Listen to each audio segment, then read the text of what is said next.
Hi guys, it's me. I'm trying a different setup. This is supposed to be the bedroom, but we don't have a bed.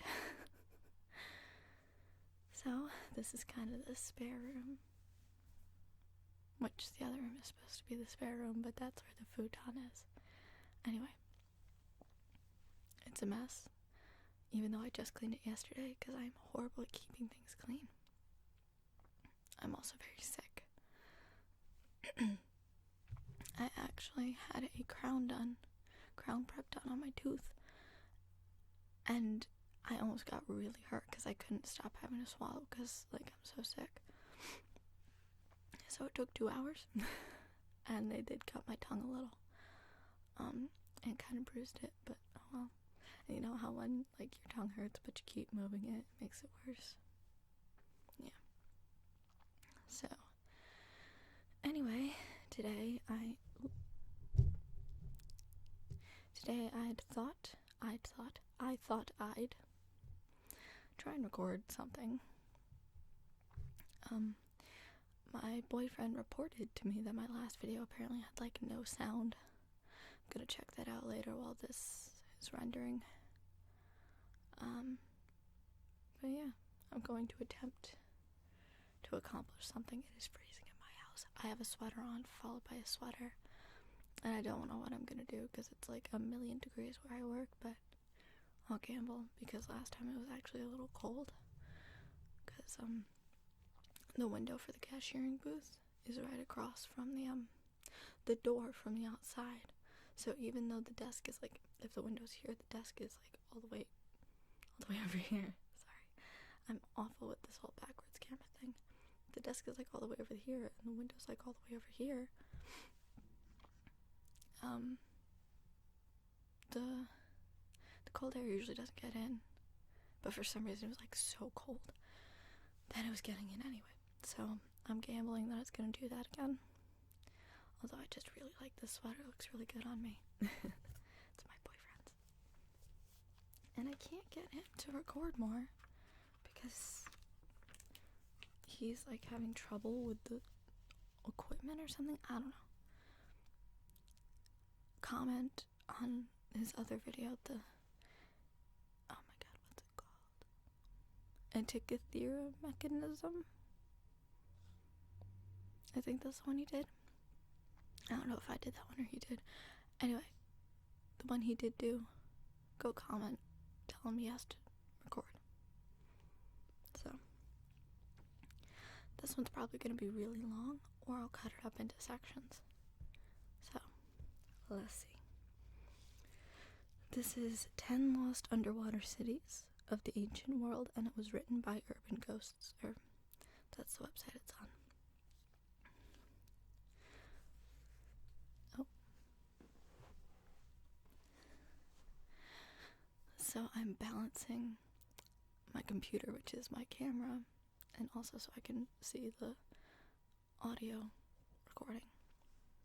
That's on one laundry basket. The microphone standing on a knocked over laundry basket, so I have nowhere to put my legs. So I'm trying over here, guys. Oh my god, I'm 4 minutes and I haven't even started reading. Okay, I'm gonna start reading for real. There's a reason that stories of Atlantis and other lost civilizations have long captured our imaginations.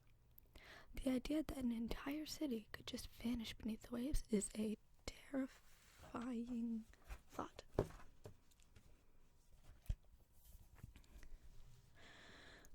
While these lost underwater cities aren't the mythical Atlantis, that's exactly what happened to them. And their haunting remains have been documented by divers and archaeologists. Underwater cities in Egypt, Thonis Heraclean. It was called Heraclean by the Greeks, and Thonis by the ancient Egyptians. Once situated on the northern coast of Egypt and established as one of the most important port cities of the Mediterranean, this lost underwater city has been sitting at the bottom of the sea that it once served. Recently excavated after 1,200 years underwater, Thonis Heraclean has been slowly giving up its secrets. Where'd I go? Oh. Artifacts brought to the surface indicate the ancient city was a massive trading center and bustling port city. Was once a massive trading center and bustling port city. Oops.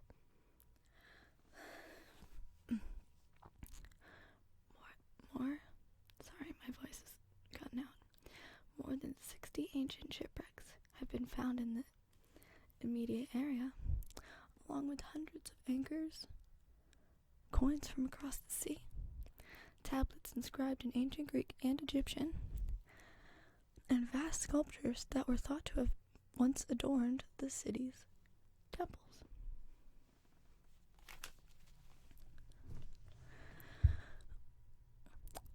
Those temples have also remained eerily intact, complete with offerings and I can't read that word. Once given to the ancient Egyptian gods. I think it says votives. The abandoned underwater city was once the official port of entry for Egypt, somewhere around 664 to 332 BC. Now, the Thonis Heraclean is far from the coastline. The first concrete evidence of the civilization was found 6.5 kilometers off the current coast. Like many underwater cities, the conditions that the artifacts have been submerged in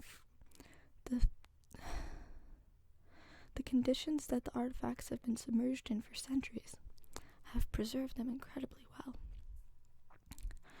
What hasn't been determined exactly is how the lost city ended up at the bottom of the sea, although it's thought to have sunk after an earthquake. Built on the already precarious series of deltas reaching out into the sea, the best guess is that the already questionably stable sand and clay eventually gave way after a tremor. Phanagoria, this is another one. Phanagoria, Russia / Greece. I need to work on my writing. The ancient city of Phanagoria is a case of... I can't write that word either. Jesus Christ. And, fiction and mythology becoming true. According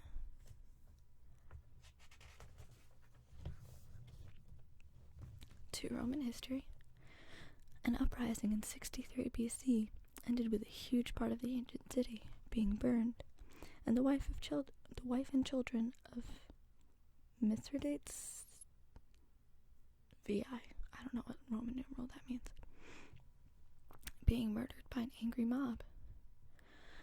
For years it was thought that the whole account was just a tall tale. It was completely unsubstantiated after all. That is, until an archaeological expedition to the underwater necropolis of Phanagoria uncovered a gravestone that read, Hypsicrates, wife of Mithridates VI. Hypsicrates is the masculine form of her name, Hypsicratia. The gravestone immortalizes part of her legend, that she was so bold, outspoken, and courageous that her husband often referred to her in the masculine. Phanagoria I think it says is, not in. Phanagoria is the largest Greek city that now sits on Russian soil. Located on the Black Sea, it was founded in the 6th century BC, and today about 1/3 of the city lies underwater, earning it its nickname, the Russian Atlantis. Much of the underwater portion of the city is covered with sand, including port structures and a large section of the city's necropolis. Divers have also found marble plinths that were once the base of great statues, along with a large number of artifacts left behind by those that once occupied the lost underwater city. Active for more than 1,500 years, Phanagoria was abandoned in the 10th century. No one's really sure why it was deserted, but there's still the chance that the underwater city will give up that secret. It's been attracting the attention of archaeologists since the 18th century, but like other lost underwater cities of the ancient world, excavations have been slow. Most of the settlement is covered with sand, and these ruins and those ruins that remain above ground have been buried in upwards of 7 meters of dirt. Cleopatra's lost underwater palace, Egypt. Part of ancient Alexandria lies on the bottom of the ocean, and a 2,000-year-old underwater city has been the target of decades of excavation. It's a long and painstaking process, but the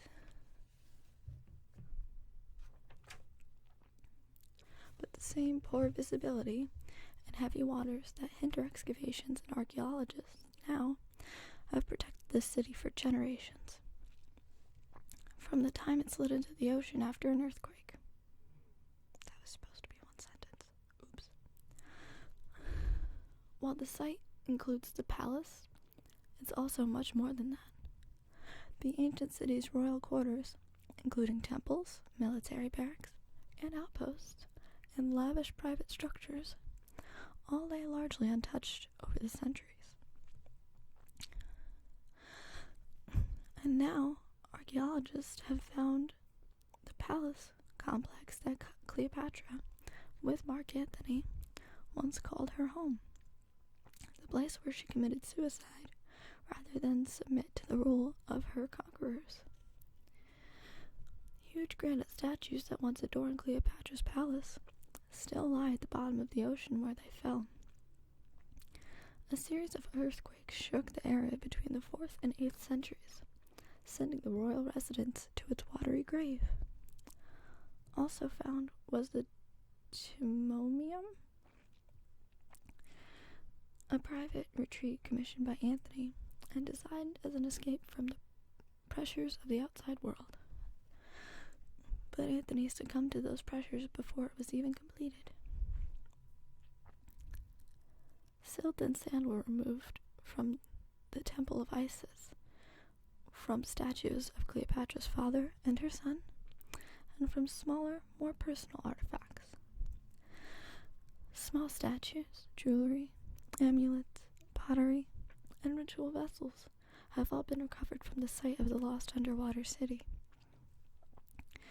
In 1994, archaeologists also discovered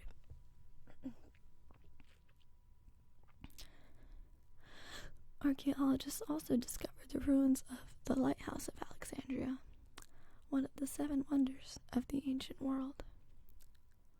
Plans are in the works to open the site to tourists by installing an underwater museum that will allow visitors to stay dry while looking out on the ruins of the ancient underwater city.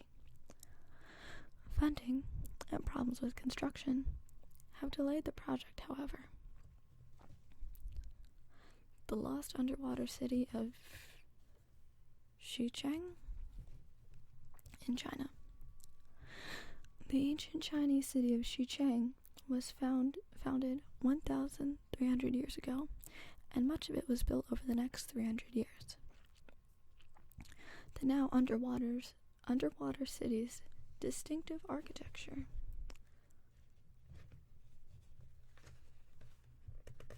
I totally skipped a page.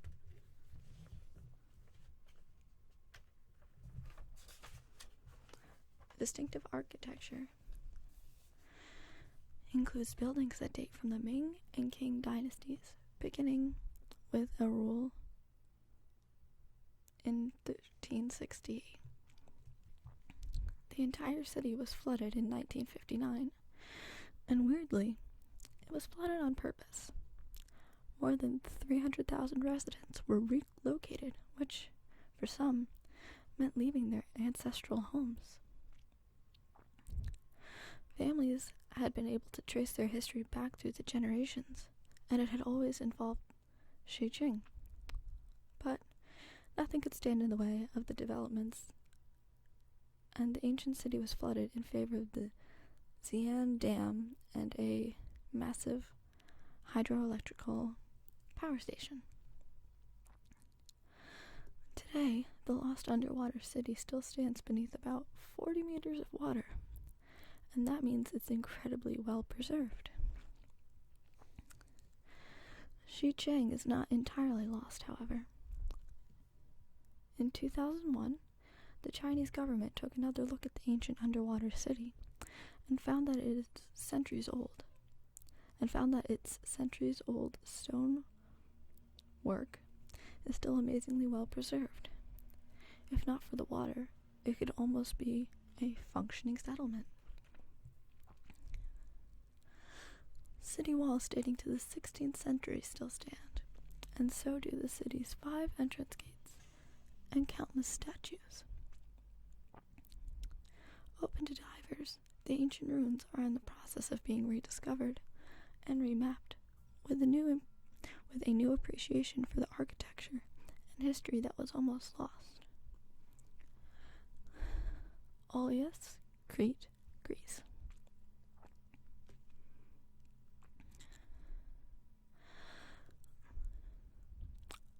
While many lost underwater cities are either difficult to reach or protected by archaeological sites or are protected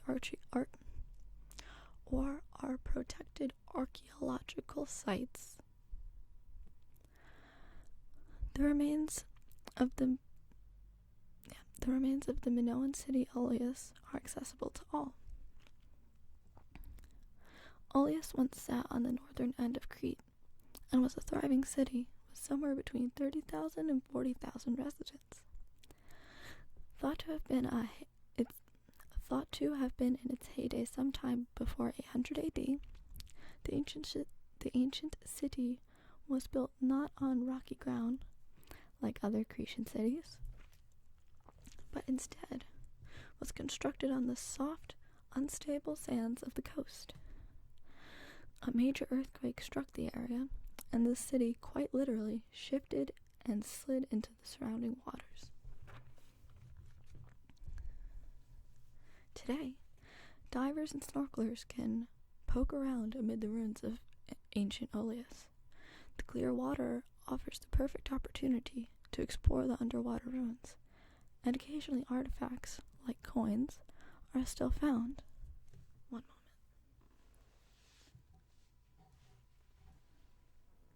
My feet were falling asleep.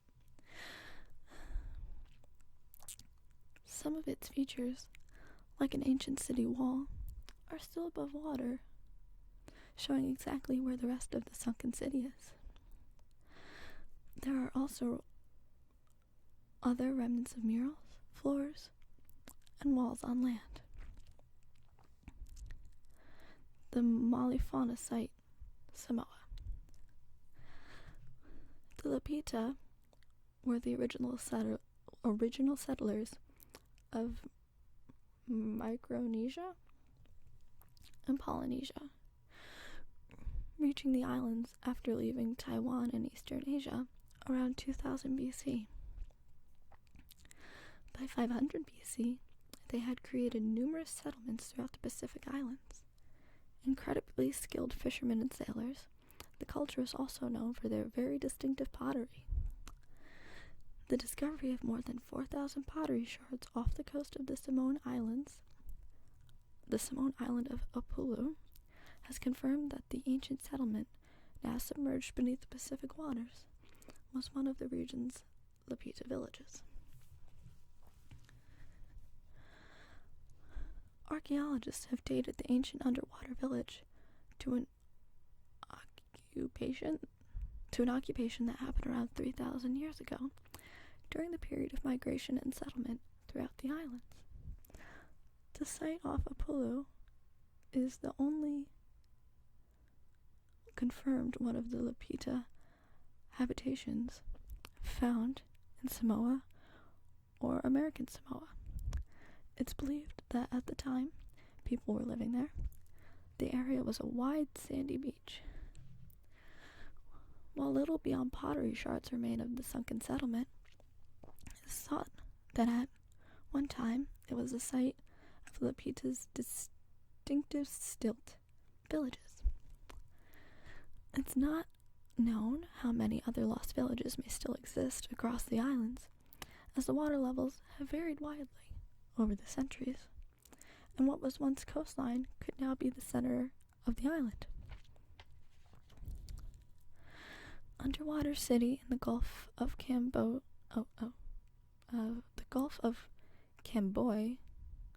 India.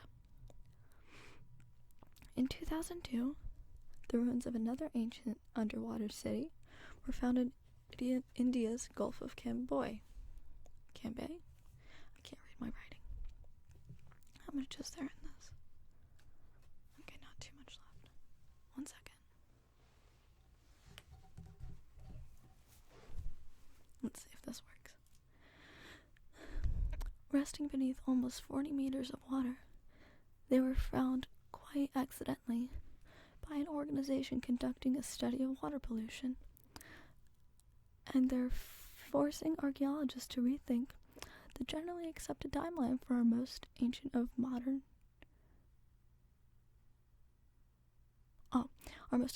ancient history. Complete opposite. The ancient underwater city is said to predate that which is currently known, as far as archaeological ruins go, by 5,000 years. Previously, the 4,000-year-old city of Harappan was considered the cradle of life. A thriving Mesopotamian city, Harappan was remarkably advanced for its time, with systems of water storage and straight, well-made streets, established points, and fortifications. Now, some believe that the people who founded Harappan were descended from this earlier city, and were perhaps forced from it when their home was swallowed by the water. Pieces of pottery, beads, and sculptures have been excavated from this newly discovered underwater city, along with human bones and teeth. The human remains have allowed for carbon dating tests to be conducted, and it was found that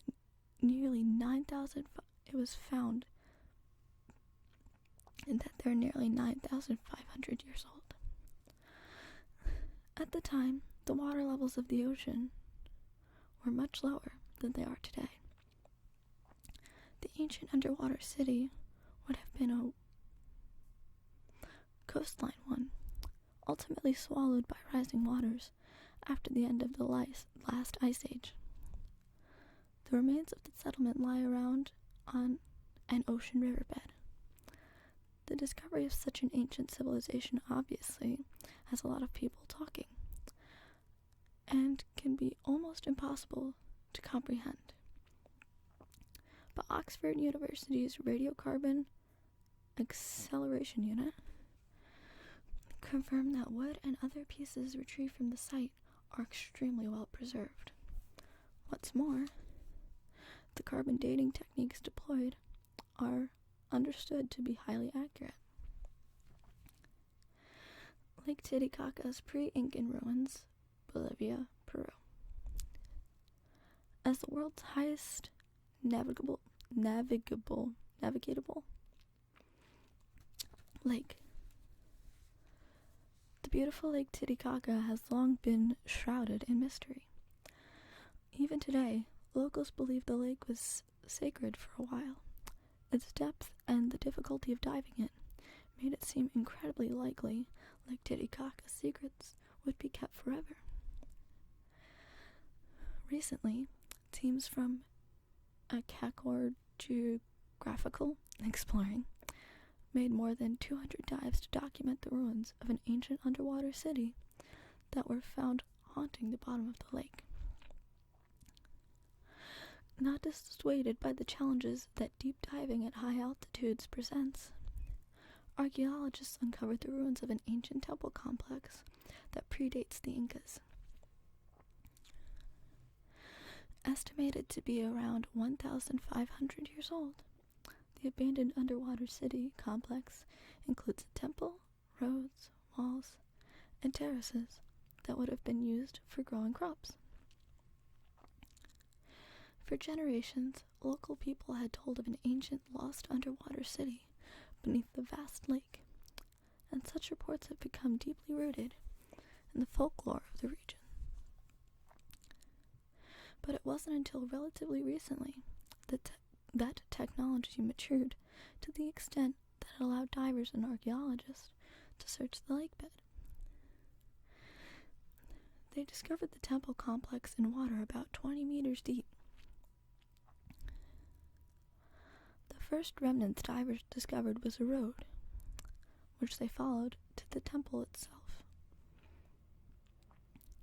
According to Inca lore, Lake Titicaca is the location of the birthplace of their entire civilization.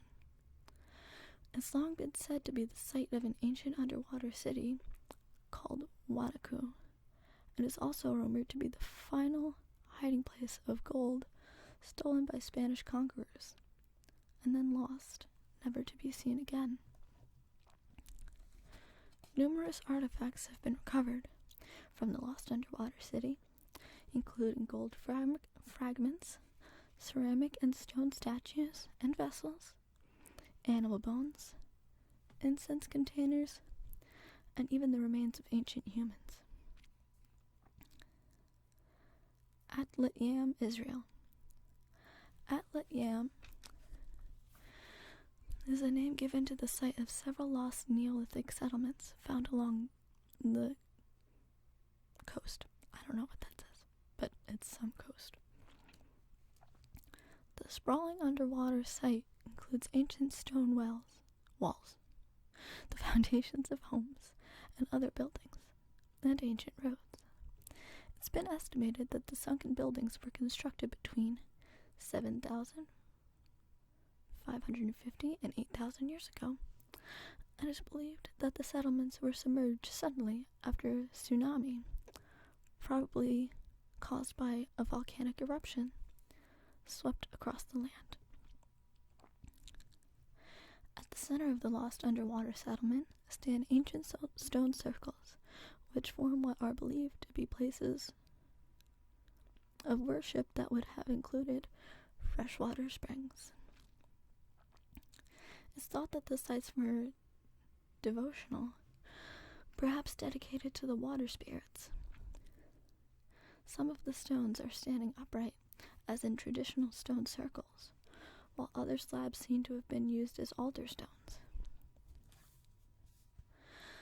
Like other lost underwater cities, settlements around the world, ancient human remains have also been found at the site, including the skeletons of 65 men, women, and children. An examination of the bones has revealed that some died from tuberculosis, making Atlit Yam the home of the earliest known case of the deadly disease. Stone, flint, and bone tools have also been recovered from the underwater Neolithic settlement, along with seeds of domesticated plants like flax and barley. The evidence suggests an ancient community that was not only reliant on fishing, but also had domesticated animals and an agricultural understanding. Baiae, an ancient Roman underwater city in Italy. The abandoned underwater city of Baiae was an ancient Roman settlement that was a little bit Sodom, a little bit Gomorrah, and a lot Las Vegas. It was the playground of the elite, the rich, and the famous. The site of permanent vacation homes for people like Julius Caesar and Nero. Part of the allure was the city's hot springs. It sat on a series of volcanic vents and ensured a regular source of hot water for baths and spas. But in the 8th century, Saracens forces moved through the area and sacked the ancient city. Baiae never recovered and was ultimately abandoned sometime around 1500. This was inevitable, though, as waters were rising and slowly flooding the city, which already sat low on the bay. The volcanic vents that had been such a draw to the increasingly underwater city, in the first place, were shifting. Other cities in the area, like Pozzuoli and Messino, were also lost beneath the waves. Now, the ruins of Baiae form an archaeological dive site where visitors can take a boat tour above the ruins or scuba dive among them. The site of the underwater city is extensive, including statues of Odysseus and a companion. The city was named for his navigator. A port commissioned by Marcus Vespasianus Agrippa in 37 BC, villas, arcades, and the remnants of ancient Roman mussel and fish breeding pools. There's also an abandoned Pisonian villa, which was built in the 1st century BC and was eventually owned by Emperor Nero after he seized it from a family he found had been plotting against him.